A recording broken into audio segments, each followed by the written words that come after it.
Hi friends, Hyderabad real estate రంగంలో ఇప్పుడు hot topic ఏంటో తెలుసా? Hyderabad Bengaluru high speed highway. అంటే హైదరాబాద్ నుంచి బెంగళూరు వెళ్ళే ఈ హైవే నేషనల్ హైవే 44 అని చెప్తున్నాం కదా. ఈ నేషనల్ హైవే 44 ఇప్పుడు 4 లేన్లుగా ఉంది. దీన్ని 12 లేన్లుగా విస్తరిస్తామని రీసెంట్ గా గవర్నమెంట్ అనౌన్స్ చేసింది. అది కాకుండా ఇప్పుడు సెంట్రల్ గవర్నమెంట్ కాశ్మీర్ నుంచి కన్యాకుమారి వరకు ఉన్న ఇండియాలోనే లాంగెస్ట్ హైవే ఇది హైదరాబాద్ నుంచి బెంగళూరు వరకు వెళ్తుందని మీకు తెలుసు కదా. బెంగళూరు నుంచి అలా కన్యాకుమారి వరకు వెళ్తుంది. అయితే ఈ హైవేని 12 లేన్లు కాదు 6 లేన్లుగా విస్తరిస్తున్నామని చెప్తున్నారు. అంటే ఇప్పుడు ఉన్న 4 లేన్లకి అదనంగా 6 లేన్లు ఇస్తున్నారా? ఇది కాకుండా ఇప్పుడున్న 4 లేన్లకి ఇంకా 2 లేన్లు యాడ్ చేసి 6 లేన్లుగా చేస్తున్నారా? సో ఇలాంటి విషయాల గురించి ఇప్పుడు డిస్కస్ చేద్దాం.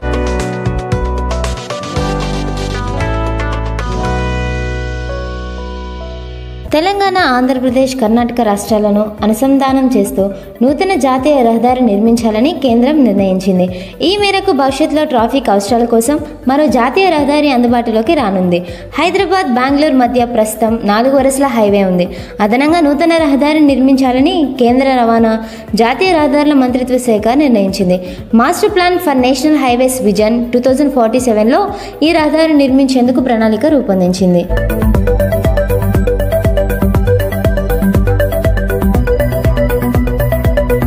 ట్రాఫిక్ రద్దీని దృష్టిలో పెట్టుకుని నూతన మార్గాన్ని 6 వరుసల్లో నిర్మించాలన్నది ప్రతిపాదన. తొలుత 12 వరుసల రహదారి నిర్మాణం చేపట్టాలన్న ప్రతిపాదన వచ్చినప్పటికీ 6 వరుసలకే పరిమితమైనట్లు ఉన్నతాధికారి ఒకరు చెప్పారు. అయితే ఒకేసారి 6 వరుసలుగా నిర్మిస్తారా? తొలుత 4 వరుసలు నిర్మించి తర్వాత మరో 2 వరుసలను విస్తరిస్తారా అన్నది ప్రస్తుతానికి స్పష్టత లేదు. డిపిఆర్ ఆమోదం పొందిన తర్వాత కేంద్రం తుది నిర్ణయం తీసుకుంటుందని ఆ అధికారి వివరించారు.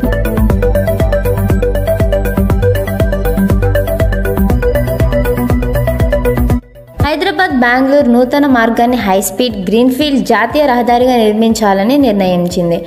120 కిలోమీటర్ల వేగంతో వాహనాలు రాకపోకలు సాగించేందుకు వీలుగా ప్రతిపాదించింది. ట్రాఫిక్ రద్దీ పెరగడంతో ప్రస్తుతం ఉన్న 4 వరుసల రహదారిని 6 వరుసలుగా విస్తరించాలని తొలుత నిర్ణయించింది.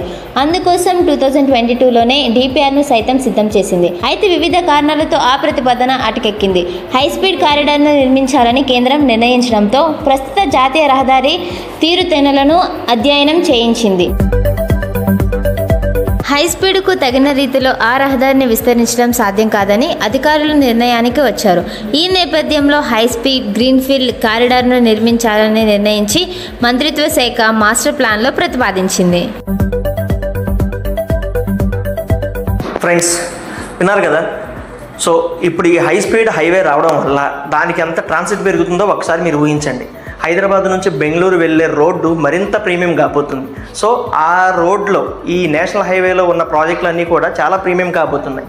సో ఈ నేషనల్ హైవేలో అంటే హైదరాబాద్ నుంచి బెంగళూరు వెళ్ళే ఈ ప్రాసెస్లో షాద్ నగర్ అని మీకు పెద్ద టౌన్ వస్తుంది. షాద్ నగర్లో ఈశాన్య ఇన్ఫ్రా వాళ్ళవే మొత్తం 4 ప్రాజెక్టులు రన్నింగ్లో ఉన్నాయండి. సో వాటిల్లో ఎస్డిఆర్ హైట్స్, ఈశాన్య heights phase 1, phase 2, signature city, diamond enclave అనే 4 ప్రాజెక్టులు ఇప్పుడు మీకు రన్నింగ్లో ఉన్నాయి. ఒక్కొక్క ప్రాజెక్ట్ కూడా చాలా మంచి ఎమ్యూనిటీస్తో, లొకేషన్ హైలైట్స్తో ఉన్నాయి.